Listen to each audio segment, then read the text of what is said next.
வணக்கம் நேர்களே, இது ஷர்மிளா டாக்கீஸ். நான் உங்கள் டாக்டர் ஷர்மிளா. RSS உடைய தலைவர் மோகன் பகாவத் பேசுனது இன்னைக்கு ஒரு பெரிய சர்ச்சையை ஏற்படுத்தியிருக்கு. எதிர்கட்சிகள்லாம் அதை பத்தி தான் இன்னைக்கு பேசிட்டு இருக்காங்க.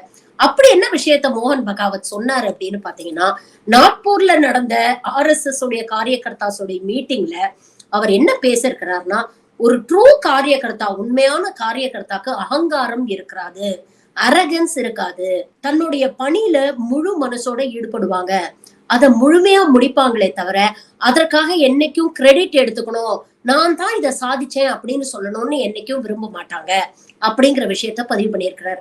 அதே மாதிரி எலெக்ஷன் கேம்பெயின்ல பாத்தீங்கன்னா தேவையில்லாம வன்முறையும் வெறுப்பு பேச்சும் அதிகமாயிடுச்சு அப்படிங்கிற விஷயத்த சொல்லிட்டு அனாவசியமாக சங் பரிவாரையும் இதுக்குள்ள இழுத்து விட்டுட்டாங்க. சோசியல் மீடியா மூலமாக டெக்னாலஜியுடைய ஆதரவோட சங் பரிவாருக்கு எதிராக பல விமர்சனங்கள் பரப்பப்பட்டது அப்படிங்கிற ஒரு விஷயத்த பதிவு பண்ணியிருக்கிறார்.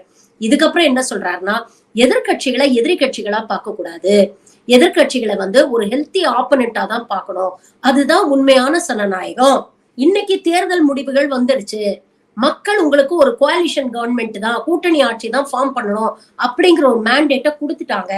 அப்படி இருக்கும் பொழுது அந்த மேண்டேட்டுக்குள்ளதான் நீங்க ஆபரேட் பண்ண முடியும். அப்படிப்பட்ட நிலைமையில எதிர்கட்சிகளையும் கூட்டணி கட்சிகளையும் அனுசரித்து செல்வதுதான் உகந்தது அப்படிங்கிற ஒரு விஷயத்த பேசிருக்கிறாரு. கடைசியா ஒரு விஷயம் கேட்டிருக்கிறாரு, மணிப்பூர் 1 வருஷமா எரிஞ்சுக்கிட்டு இருக்கு, இன்னும் என்ன நடவடிக்கை எடுத்திருக்கீங்க, விரைவில் முதலில் அதில் கவனம் செலுத்துங்கள் அப்படிங்கிற ஒரு விஷயத்தையும் பதிவு பண்ணியிருக்காரு.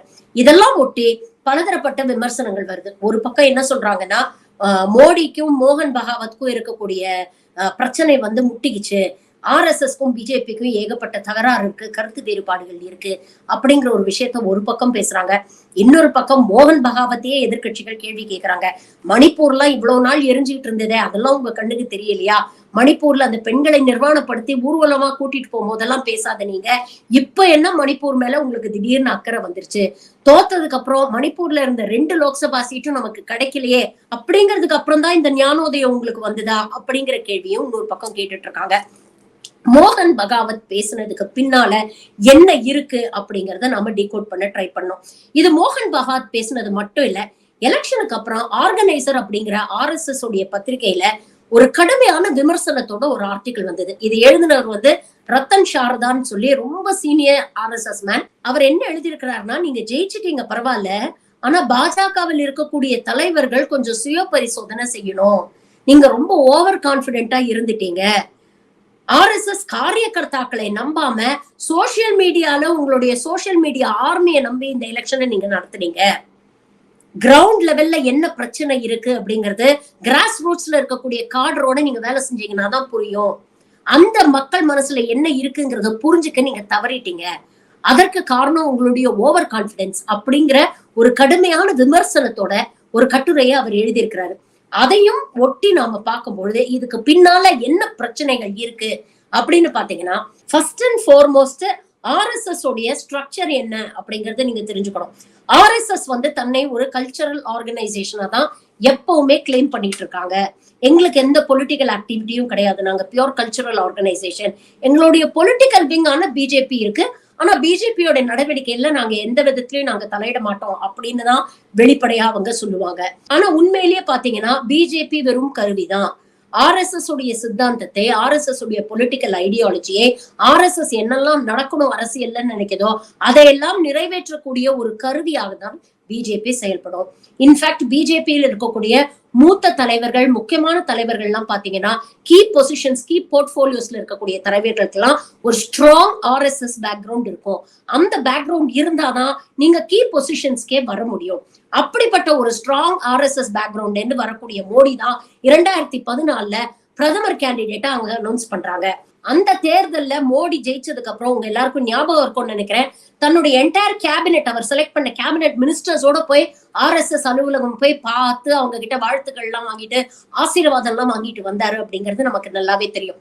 ஆனா இந்த கடந்த 10 வருடங்கள்ல பாத்தீங்கன்னா மோடி அப்படிங்கிற பிம்பம் RSS தாண்டி ஓரளவுக்கு பெருசா வளர்ந்துருச்சு அப்படிங்கறத நம்ம பாக்குறோம்.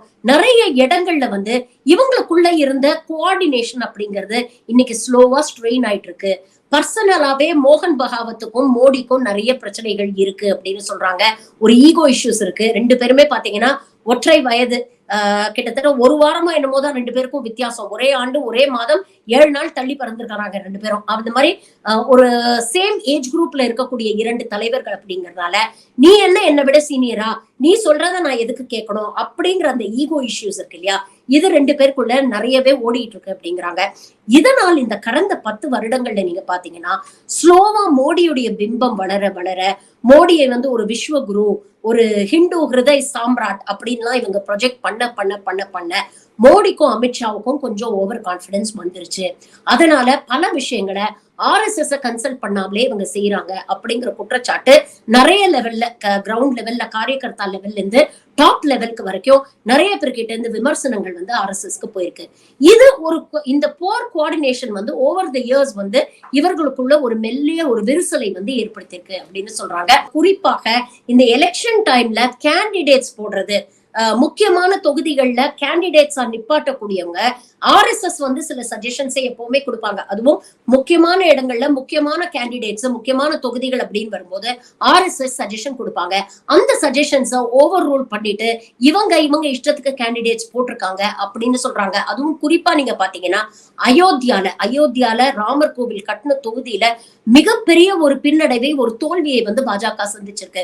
இதுக்கு முக்கிய காரணம் அங்க கேண்டிடேட்டா நிறுத்தப்பட்ட லல்லு சிங் அங்க 2 தடவை நின்று எம்பியா ஜெயிச்சிருந்தாலும் RSSக்கு லல்லு சிங் மேல ஒரு பெரிய அபிப்பிராயம் இல்ல, அவரை நிப்பாட்ட கூடாது அப்படின்னு நினைச்சிருக்காங்க. ஆனா RSS உடைய விருப்பத்தை மீறி லல்லு சிங் நிறுத்தப்பட்டார். அதே மாதிரி இன்னொன்னு ஜான்பூர் அப்படிங்கிற தொகுதியில கிருபா சங்கர் சிங், இவர் பாத்தீங்கன்னா வேற ஒரு கட்சியிலிருந்து பாஜக சேர்ந்தவர்.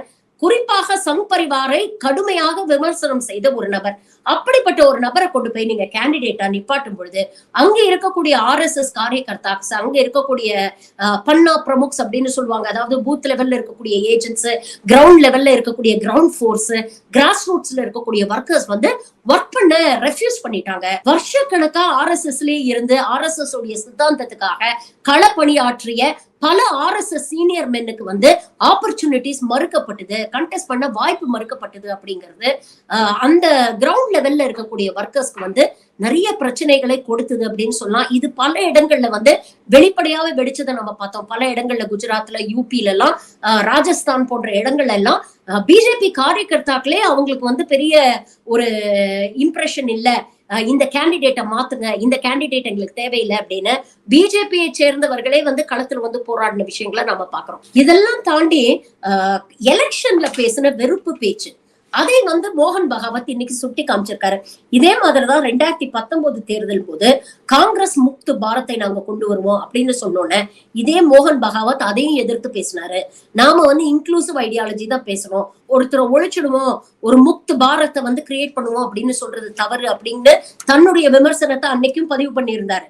அப்போ இந்த வெறுப்பு பிரச்சாரம், மோடி கையில எடுத்த இந்த பிரிவினைவாதம், இந்த வெறுப்பு பிரச்சாரம் அப்படிங்கறது ஒரு கிளாசிக் இந்துத்துவ ஐடியாலஜியாக இருந்தாலும் இது மக்களிடையே ஒரு பெரிய நெகட்டிவ் இம்பாக்டை ஏற்படுத்தியிருக்கு அப்படிங்கறத இன்னைக்கு RSS உணர்ந்திருக்கிறாங்க. இன்னைக்கு Modi has out grown the RSS. ஆனா ஒரு ஃபேஸ் ஆஃப் ஹிந்துத்வா அப்படின்னு மோடியை தான் நிப்பாட்டுறாங்க அப்படிங்கறத நம்ம பாக்குறோம். மோடினா ஹிந்துத்வான்னா மோடி அப்படிங்கிற ஒரு பிரச்சாரத்தை தான் எதிர்கட்சிகள்ல, இந்தியா கூட்டணியில இருக்கக்கூடிய தலைவர்கள் கையில எடுத்தாங்க. குறிப்பா ராகுல் காந்தி பாத்தீங்கன்னா ஒவ்வொரு மேடையிலையும் பிஜேபியும் RSSையும் இணைச்சு வச்சு நிறைய பேசினாரு. மற்ற இந்தியா கூட்டணி தலைவர்களும் பிஜேபி ஆட்சிக்கு வந்தால் இங்க அகண்ட பாரதத்தை ஏற்படுத்திடுவாங்க, ஹிந்து ராஷ்டிரம் ஏற்படும், RSS உடைய அஜெண்டாவை அப்படியே இவங்க கொண்டு வருவாங்க, களத்துல நிப்பாட்டுவாங்க, UCCல ஆரம்பிச்சு CAA, NRC இப்படி RSS உடைய அஜெண்டால இருக்கக்கூடிய எல்லா விஷயத்தையும் பிஜேபி நிறைவேற்றும். அதுக்குதான் இவங்க 400 மெஜாரிட்டி கேட்கறாங்க, கான்ஸ்டிடியூஷனை ஒழிச்சிருவாங்க, கேஸ்ட் ரிசர்வேஷனுக்கு அகென்ஸ்டா இருக்கிறாங்க, கேஸ்ட் சென்சஸ் எடுக்க மாட்டேங்கிறாங்க, ரிசர்வேஷனுக்கு அகென்ஸ்டா இவங்க ஒர்க் பண்றாங்க. இப்படிப்பட்ட விஷயங்களை தொடர்ந்து பேசும் பொழுது இது மக்களிடையே ஒரு அச்சத்தை ஏற்படுத்திருச்சு. இது RSSக்கு ஒரு பெரிய பதட்டத்தை கொடுத்திருக்கு. இதுக்கும் ஒரு வரலாறு இருக்கு. நீங்க பாத்தீங்கன்னா 1948 காந்தியை சுட்டு கொண்ட போது RSSக்கு எதிராக ஒரு பெரிய ஒரு நெகட்டிவ் இம்பாக்ட் மக்களிடையே கிரியேட் ஆச்சு. இன்ஃபேக்ட் அன்னைக்கு இருந்த அரசாங்கம் RSS பேன் கூட பண்ணாங்க. அப்புறமே நீங்க பாத்தீங்கன்னா 1948 இருந்து தொடங்கி இன்னைய தேதி வரைக்கும் RSS தன்னை ஒரு பொலிட்டிக்கலான வெறும் ஒரு கல்ச்சரல் ஆர்கனைசேஷனாக தான் முன்னிறுத்துவாங்க.